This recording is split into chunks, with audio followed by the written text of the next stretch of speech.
Labag di umano sa international law ang pagkakakulong kay dating Pangulo at ngayon Pampanga Congresswoman Gloria Macapagal Arroyo dahil sa mga kasong plunder at graft.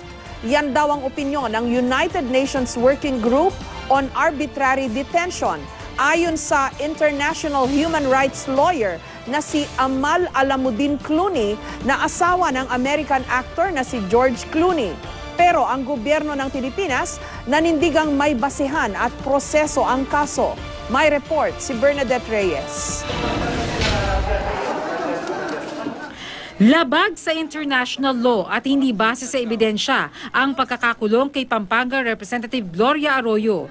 Yan daw ang opinyon ng United Nations Working Group on Arbitrary Detention. Nakalakip yan sa sulat na ipinadala ni international human rights lawyer Amal Clooney sa abogado ng dating Pangulo. Nabiguraw kasi ang Sandigan Bayan na ikonsidera ang kalagayang pangkalusugan nito.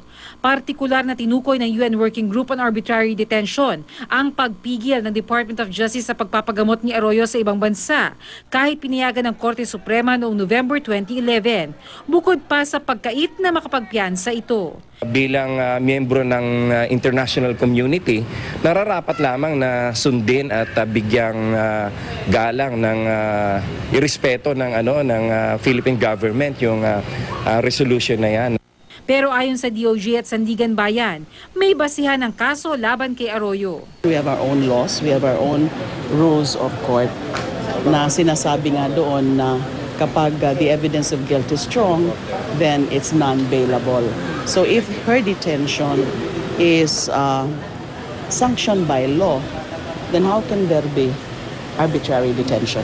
No, I don't think the court has violated any international law. The court has always observed all the processes that are in place in the country.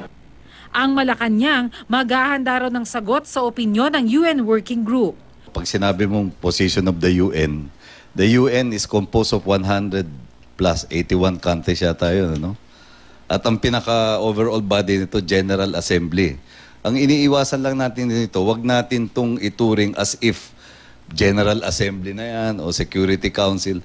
Ilagay lang natin sa tama, no? This is a working group on arbitrary detention. Mula 2012, naka-hospital arrest sa Veterans Memorial Medical Center sa VMMC si Arroyo dahil sa kasong plunder kaugnay ng 366 million pesos na intelligence fund ng PCSO. Kanina naghain ng motion for leave si Arroyo sa Sandigan Bayan para sumailalim sa mga medical tests sa St. Luke's Medical Center sa Quezon City mula October 21 hanggang 22. Wala raw kasing sapat na pasilidad sa VMMC para sa naturang mga testing. Minsan parang nararamdaman niya na parang napaparelease sapagkat minsan nahihirapan siyang iangat. In fact, kapag kumakain kami, minsan nahihirapan siyang igalaw yung kanyang kaliwang kamay. Samantala, pinaghahandaan na rin ni Arroyo ang paghahain ng kanyang Certificate of Candidacy sa 1 linggo para sa muling pagtakbo bilang kongresista ng Pampanga. Bernadette Reyes, GMA News.